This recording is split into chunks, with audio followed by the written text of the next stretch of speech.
Forbes Books presents The Great Digital Transformation with Gerard Zatvani, highlighting the pioneers that reimagined possibilities and reimagined businesses. Hola, I'm Joe Pardavila, and on today's podcast, Gerry and I will be spending some time with Dominic Stow, who's OSF's Regional Vice President in Australia and New Zealand. We'll be talking about the impact of digital transformation on the B2B level and how Gerry and Dominic join forces down under to transform the digital landscape. Gerry, I feel like the old TV show Where in the World is Carmen Sandiego, except is Where in the World is Gerry? Where are you right now, Gerry? Yeah, we are in Dubai. We have an event with the team here, and we are taking this opportunity to actually also talk a little bit about very interesting topics. So I thought it's a good idea for us to just record a podcast here. Of course, like anyone would, just go to Dubai and record a podcast. And this time around, we are joined by Dominic Stow. Hey, Dominic. Hey, how are you doing? Great to be here, although very hot. As you can imagine, Dubai's pretty punishing. That's a pretty punishing sun coming through the window. So, Dominic, no one's feeling sorry for you, just so you know. I go for the pity for a second, but the bar's looking good. All right, so guys, we're going to talk about digitization versus digital transformation once again. But before we get started, Dominic, I want to start with you because you are a newer member to the OSF family. Within the last year, your company was acquired by OSF. So talk to me about your life before and after this acquisition, what you were doing, and then what you're up to now. I in 2010, founded a company with a couple of other directors called Adept Group. And we actually came from a program project management area, and we worked with large organizations actually doing digital transformation. That wasn't a buzzword. 2013, 14, that happened. And when that started happening, we saw the opportunity to start to back a product set that would really center and allow companies to build off. And we built a Salesforce practice around the customer being at the center. And that grew steadily across New Zealand and Australia. And then things got crazy. We started to grow really quickly, brought on a lot of good clients. And then Gerry here, I thought it was a prank call. He actually called me from a train station. I think you were in Bucharest. I don't know where he was, to be honest. I could hear trains in the background. Yeah. And he said, hey, I want to talk to you guys about London. Yeah, I want to talk to you guys about working together. And I was like, okay. And I took his name down and I went away and Googled OSF. And they were real. I thought, oh, okay. And there he is. Gerry is there. And I thought I'd never hear from him again. And then we caught up a bit. And then we talked about investing in Australia and New Zealand and growing. And that then turned into an acquisition. And now I look after the region for OSF. Been on board now for about 40 months. We've almost doubled in size already. And we're having a ball. That's great. And Gerry, talk to me about what attracted you to Dominic, besides him looking handsome in the sun in Dubai with a beautiful black shirt over there. What was it about Dominic and his team that was so attractive? You heard him talk customer-centric projects, and you will hear him saying a lot B2B and Salesforce and digital transformation. So these are topics that are also very core to what we are doing, and we wanted to develop the APAC region in itself. So we like the people, and the topics are very complementary to what we are doing. So I said it makes sense for us to kind of join forces and build something much faster, much bolder together. And for you, Gerry, was it more about the key? I mean, obviously the team looked attractive to you, but was the location a big part of it, that New Zealand, Australia factor? Well, it is good because it really helps our entire time zone, APAC. It's really concentrated around those time zones, and we want to develop that time zone properly to have a very strong support for our customers in that time zone. So that's definitely, the location is one criteria, but I think the most interesting thing is people and expertise, in this order: people and expertise. We believe the team there is just really amazing, and I obviously like Dom being part of the team, so that's working out quite well. And I always wonder about acquisitions because, like you mentioned, people's a big part, but the product is obviously very important as well. So how did you come to find that not only was the product that Dom offers, top rate, but also the people. Like what goes into that sort of acquisition mindset and to know what's going on under the hood at a company like that? We have an acquisition roadmap that has very clearly defined criteria, and if a potential acquisition target falls in those criteria, then we are looking into, okay, can we get along with the people? Do we like each other? Do we have some chemistry? If that checks, then we will obviously go into a much deeper, with what we call a due diligence process, where we look into all the details and see how the details match and how each day-to-day process works between us. And if that checks as well, then it's a match. And Dominic, for you, when you got that mysterious phone call from Gerry at a train station, much like a Jason Bourne film, were you in the mindset of maybe we're close to that point where we can't scale up on our own and need to be acquired? Was acquisition even in any part of the recesses of your brain, or did that come out of nowhere and then you're like, oh, this makes total sense for us right now? Yeah, no, it was in the recess of the brain. So we'd grown significantly for that 12 months period prior. I had started to look, and there comes a point, I actually sat down at an innovation forum years ago, and I sat with Rod Drury from Xero, and I said to him, what's the bit of advice you'd give an entrepreneur? Because that was the whole session. And he says, know when to sell. And I think that's a great point. And what I realized was that we really needed investment to grow the region. You don't go into Australia half-baked. You go in and you really have to be serious about that market. It is actually a big market. We were doing well, but I could see under the normal profit and loss. So we'd already talked to a few investment companies who they were investment companies. They didn't quite, take him on the journey of what we were doing around Salesforce and digital transformation was sort of interesting. Again, yeah, but what's your product? And you're like, well, the products, we create IP around it. We do this and that. Well, what's your product? And so when we started talking, Gerry and I, we just lined up, about what we could do in the region, what the investment would look like and how we'd go. So it just made sense. You just know when it's right. And for added context, talk to me about the sort of the technosphere of Australia and New Zealand. Before we started recording this podcast, I joked that all my Australian friends always complain about the internet in Australia. I know that's not your issue, but I'm just curious, what's it like down there? Is there a big startup tech culture down there? Just give some context as to what it looks like and how you fit into it when you started the company. Yeah, okay. # plug Australia, New Zealand. Obviously, for those astute people can hear I've got an English accent. I've been down there for 22 years. And actually, part of the reason I landed there is there's they call it a number 8 wire approach to things. It's around going out and giving things a go and challenging. And also a big thing about Australia and New Zealand, they've got those scaled economies. So larger companies can go and trial technologies and approaches in a relatively sophisticated market with pretty good infrastructure. It's not too bad, the internet, as we discussed before.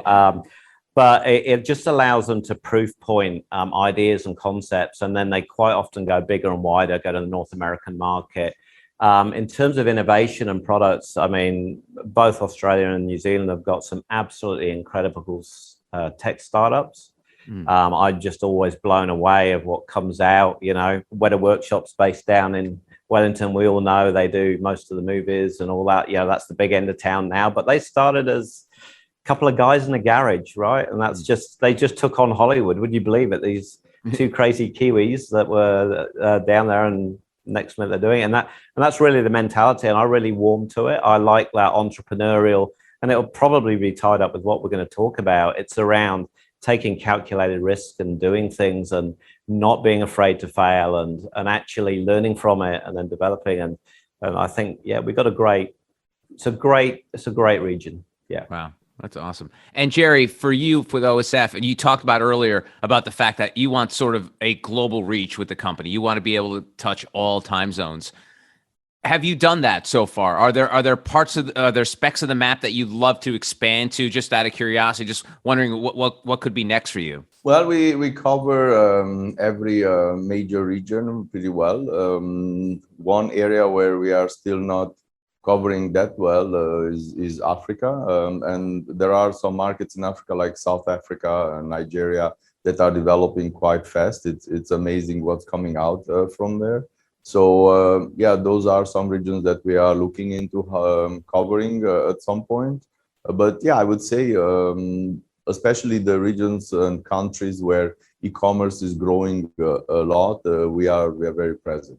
Great. All right. So Dominic, recurring theme on this podcast is digitization versus digital transformation. When I say those words to you, what are the initial thoughts that pop in your brain? Oh, it's a great question, and it comes up quite a lot. So digitization to me is quite a mechanical thing, replacing processes with technology. It's quite, I think to a business can offer operational value and all that, but I don't think it really offers true value. And a digital transformation for me really is around reinventing the whole customer experience through digital channels, and it goes above any particular division of a business. It sits across everything, putting the customer at the heart of everything, as opposed to digitization, which may be point within a business to go and improve things. That's probably my simple answer on. Yeah, and Gerry, when it comes to digital transformation with Dominic and his team, how did you know that they would be able to handle this? Because that's what OSF's all about. It's all about digital transformation. Why did you know that they were the ones to be able to handle that kind of, I guess, responsibility in that region down under? It all comes down to how you engage with your customer and how do you challenge your customer, because that's also part of our job, is to show up and not just to take orders, but really to challenge what they want to accomplish. And I've seen them in action. I've seen how they go about things. So right there, I knew that that would be the right attitude, the right culture, the right fit for what we are trying to do as well. So that's how I knew that was the right mindset. And Dom, we're going to talk a lot about B2B and B2C here, but as a B2B, before you were acquired, that's sort of like dance of B2B. It's like, what's in it for me? Everyone's always thinking like, what's this person selling me? I'm getting these random emails from all over the world. How did you embrace the concepts of B2B, but have sort of that B2C touch? Because we talked about all the time how a lot of the B2B relationships now are becoming a little more B2C. How did you sort of take that dance and were able to scale up your company because of that? Yeah, so B2B's, it's pretty complex. And for people to wrap their heads around it, and ultimately there is a push to drive towards that B2C experience. I think companies struggle in actually envisaging it, and it starts with where it's put in the business. So how did we approach it? I guess the first thing is get some B2B projects under the belt. And we didn't learn. I mean, over the years, you learn what's going to be good. But what you do discover very quickly is you've really got to talk around the customer. You've really got to talk around what the vision is for B2B. You've got to challenge some of the thinking in businesses. It's not just being a technology implementation. You've got to do that. But then you don't want to overboil it. You've got to deliver some value. And then, so it's really around that longer term strategy, but working with clients to get those wins on the board that give that give the board and the funding, the next level to go to. It's really around working with the customers to challenge the way they think about their customers and all that. And I mean, typically B2B has always been EDI, just an order comes in and it happens and happy days. But that market is getting so disrupted now. Sure, it's still very common for very big B2B transactions, but there's the whole long tail that's going on, and there's marketplaces coming in, and there's some real complexity. And I guess for us, our challenge is just staying ahead of that curve all the time, and it's a hugely changing market on that side. But you're definitely seeing B2B from an experience heading towards B2C. But B2C has a much simpler model generally, so they use the B2B model. think Uber for shipping, the shipping industry. It's a very interesting example, is that the shipping industry in itself, and we go through this entire logistics and supply chain issues now. We have items that are not arriving and everything, and why? Because many companies still operated these industries according to ways that were like 40 years old, and now there are companies that approach it the same way as Uber approaches the B2C market, the same way, and the same processes. They are trying to converge towards this new way of managing the shipping industry, new ways of doing logistics. So that's a very good example of how this Uber experience converges with what has used to be the logistics, the supply chain industry, and the way they are doing business. And Gerry, you're a bit of a trailblazer in this department of having sort of like this B2C touch in a B2B company.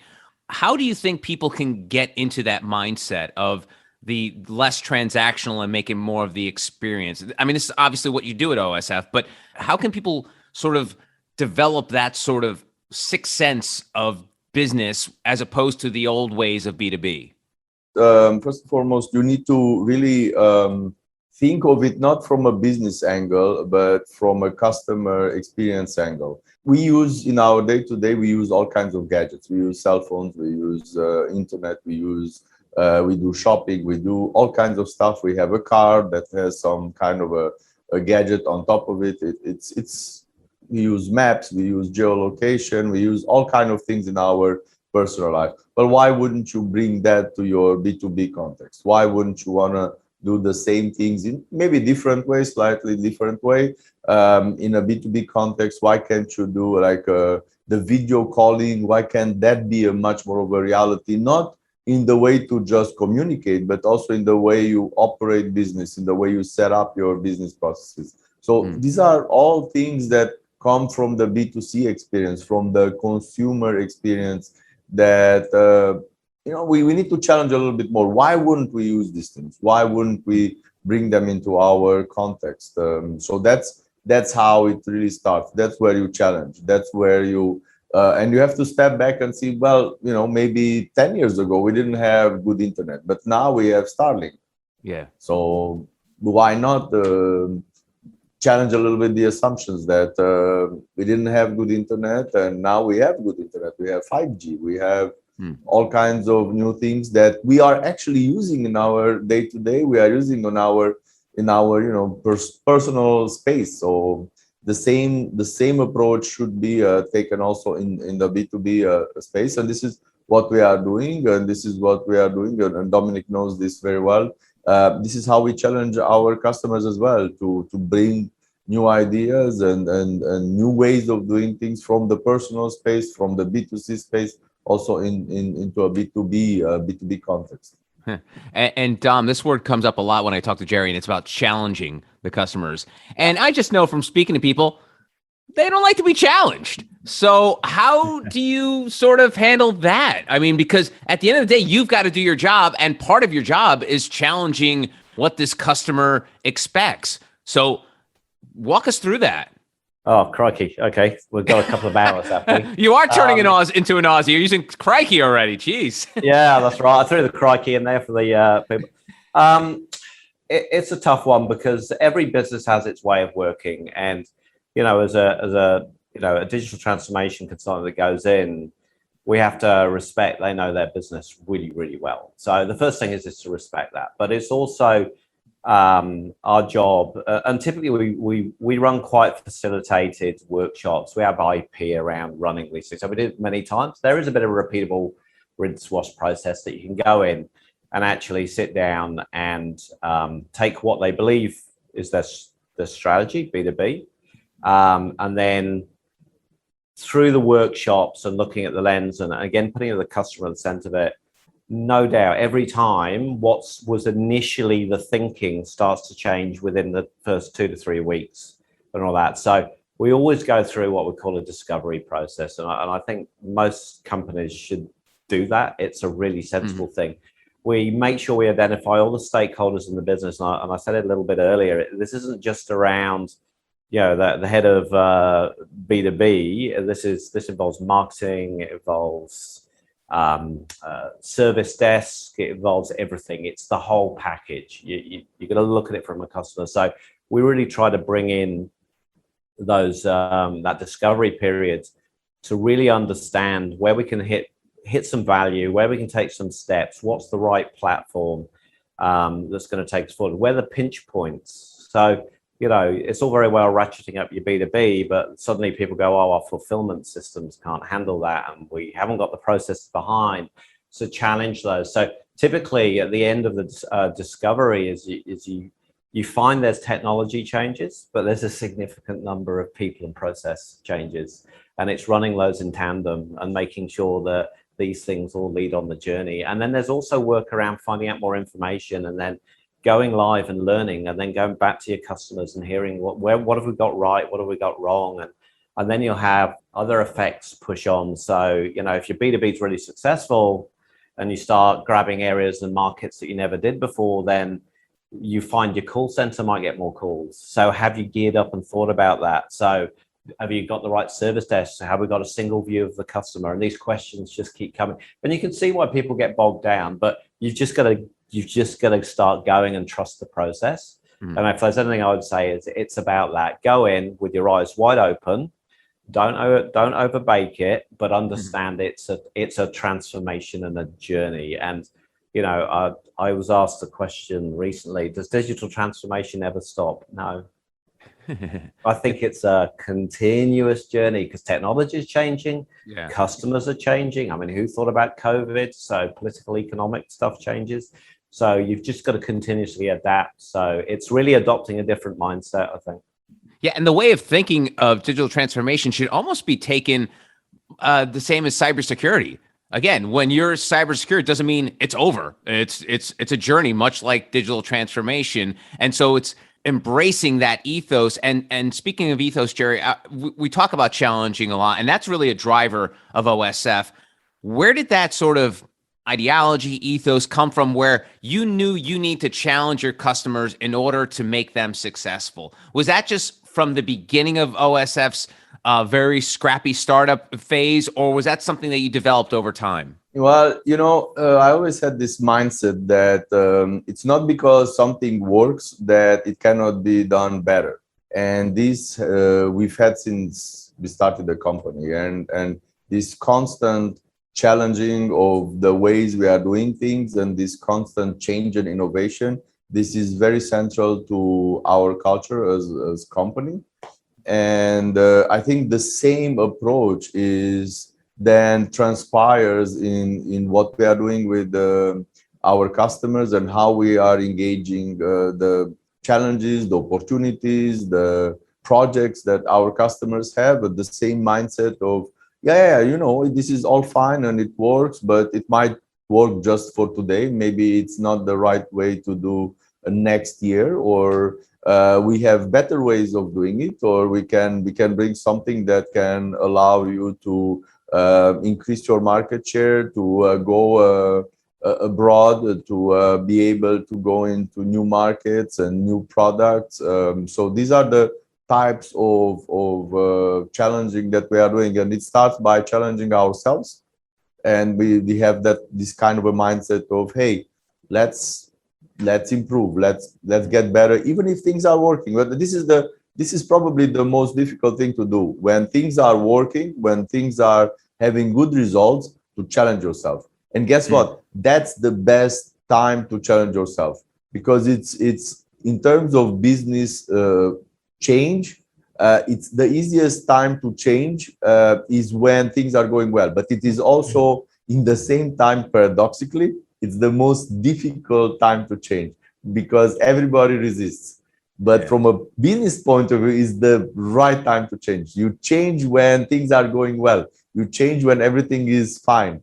You don't start changing when it's suddenly you're in a crisis or you have an issue or whatever. You change when everything is fine, and you change when things are going well. That's when you need to change. But it's also the most difficult because people are going to challenge you and say, why do we change? things are working. Well, because we prepare for next year. Right. It's I love using sports metaphors, and it just reminds me of, some of the premier soccer clubs, football clubs in the world. If you're a good club and Ronaldo or Messi becomes available, you're not going to be like, nah, I think we're okay. We don't need those guys. It's almost like you need to take that sort of mentality, right, Dominic? Yeah, absolutely. And you see that. I mean, every year they swap their players around, even though they won. Yeah. And I totally agree with Gerry. It's, if you take just before COVID, people were interested in really accelerating their B2B. Then COVID came along and there was the big, oh my God, what's going on? And a lot of companies got impacted and they slowed down. And you could see a number of them immediately stopped change. It was like, what's happening? What are we going to go? But the ones that embraced the new initiatives, and B2B was one of the outcomes of that. It was that wake-up call. Actually, we're just not ready. And we need to do it. And some of them grabbed it earlier. But what we're seeing now is the companies that have come back and are now healthy again are now doing it as well, because they've realized we can't just keep the status quo. We need to go in. So I totally agree with what Gerry's saying. It's a lot easier to do when you're doing well, rather than a panic station. So we've got to do this because it's not the best position, because you're not truly going to understand your customer at the right point in time. I think it's not a market reality when you're in the middle of the pandemic. But it is at that point. But in a year's time, it's going to be a different market. It's time to take a break, but coming up in the second part of our B2B Talk with Dominic Stow, OSF's Regional Vice President in Australia and New Zealand, Dominic shares how the pandemic has motivated companies to transform digitally. You're seeing now that there's an appetite across all the business functions to unify, put that customer at the center, do better. It's not just about making lots of money now, it's about keeping your customers. This has been The Great Digital Transformation with Gerard Zatvani. To participate in the conversation, go to gerardzatvani.com. The Great Digital Transformation is a production of Forbes Books.